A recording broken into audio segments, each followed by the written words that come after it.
while we go to the NFL, and the game is sound off. Interesting people saying interesting things. This time it's Super Bowl champion Lamar David asked about the drama surrounding the Eagles. He had some interesting comments on how defenses view preparing for Jalen Hurts. Just listen.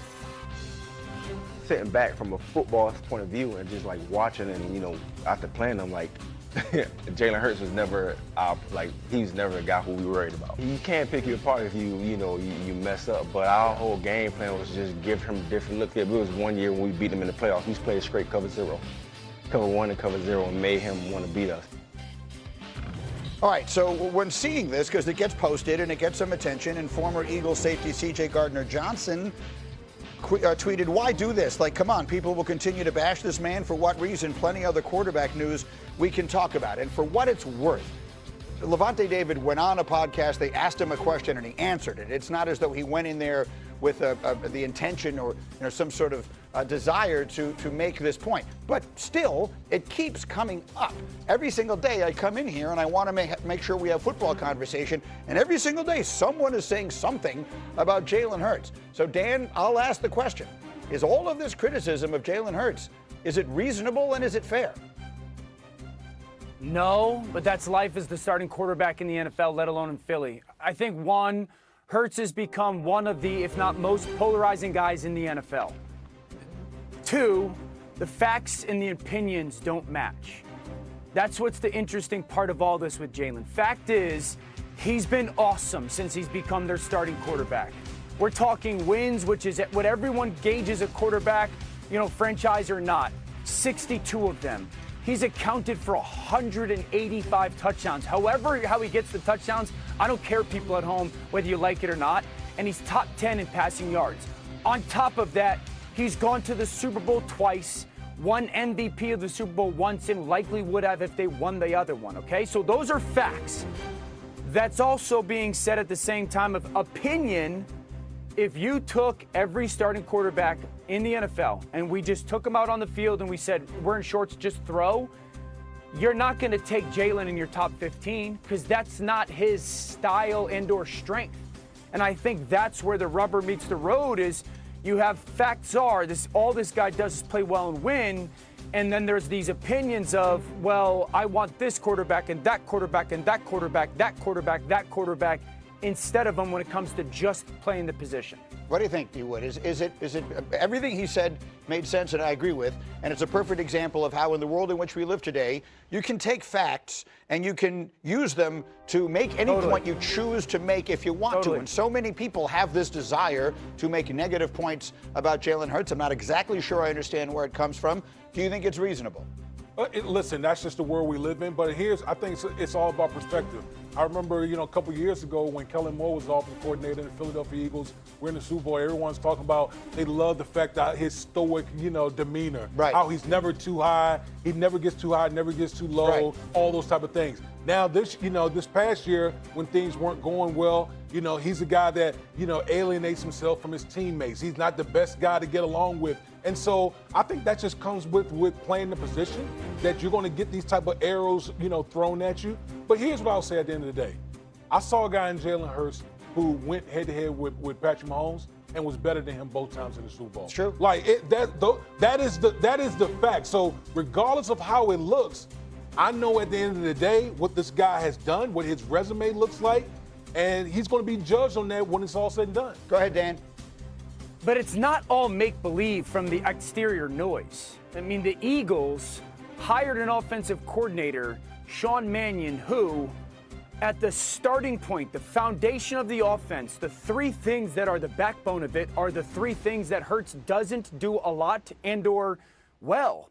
Play from underneath the center in the play-action pass game and throw the ball in the middle of the field. That's the basis of this offense that Sean Mannion is bringing over from his time in with the Rams, his time with Minnesota, and his time with the Green Bay Packers as a player and a coach. So the Eagles have made a clear declaration with the hiring of Sean Mannion. We're bringing in a scheme that the quarterback that we have has never majored in. It will be very different to whatever he's experienced and really has kind of been stuff he struggled with. So they are making the declaration of like, hey, we're either going to go forward with this scheme or this player is going to completely adapt and fall in line with it. And so the noise isn't just made up from the outside. I agree. And I mean, if you watch them play offense last year, at times it hurt. I mean, it actually hurt your eyes to watch what it all looked like. I feel ridiculous asking this question when you consider all of his accomplishments. But does it feel like a little bit of a make or break situation now for a quarterback who is as decorated as he has been? Yes. Listen, I think between either him or Nick Sirianni, like, it's going to be, if this thing doesn't work this year, there's going to be major change in Philadelphia. I will say that. We'll say A.J. Brown. Hold this thought. We'll bring it back in hour number 2. We'll set aside some more time. There's a conversation in our first hour this morning about Lamar Jackson and the importance of the offseason, voluntary offseason program in Baltimore, which begins today. And literally moments after we had that conversation, the Ravens posted this video. That is Lamar from this morning arriving for the voluntary offseason programs beginning. Two-time MVP has skipped most of the voluntary workouts in his 8-year career. Last spring, he attended only one of the 9 on-field practices before mandatory minicamp. And again, Dan Orlovsky and D. Wood. Dan, we talked this morning about how it felt like a big deal with a new beginning in Baltimore, with the new head coach, the new offensive coordinator, with the team really now so much being built around Lamar and his being the loudest voice in it, the most important person in it. How important we all felt it was that he would be there. And he walks in the door. What should we tell people they should think about that, Danny? Yeah, that's the most important thing that could have happened up until now for Baltimore. It's a big deal. It is. It's not felt like a big deal, Green. It is. This is the start of the second version of Lamar in Baltimore. It's coming off of a season where they fell short of expectations as an organization. They were Super Bowl favorites going into last year. He did not play up to the standard that we were accustomed to. He had injuries, 6 and 7 as the starting quarterback last year, which was the first time in his NFL career he's had a losing record. And so now it's this completely new experience in Baltimore. And Lamar's heading into the prime of his career.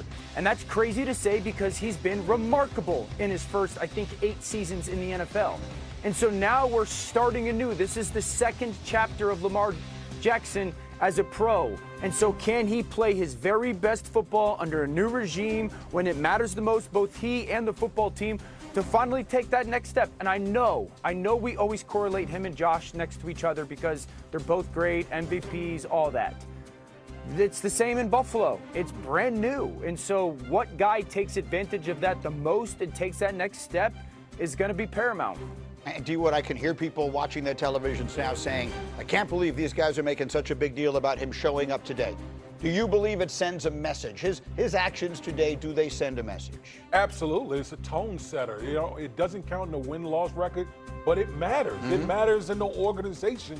You know, when you talk about you having all this change with the Baltimore Ravens, new head coach, very play caller who's calling plays for the first time. To have your guy who's the face of the organization in the building from the very first day, it literally sets the tone for what 2026 could be for the Baltimore Ravens. By the way, we showed you Lamar walking in the door. We showed you earlier video of Derrick Henry walking in the door. We also have video of Trey Hendrickson walking in the door. Reminder, he's on this team now. Right. It took me a second to remember that.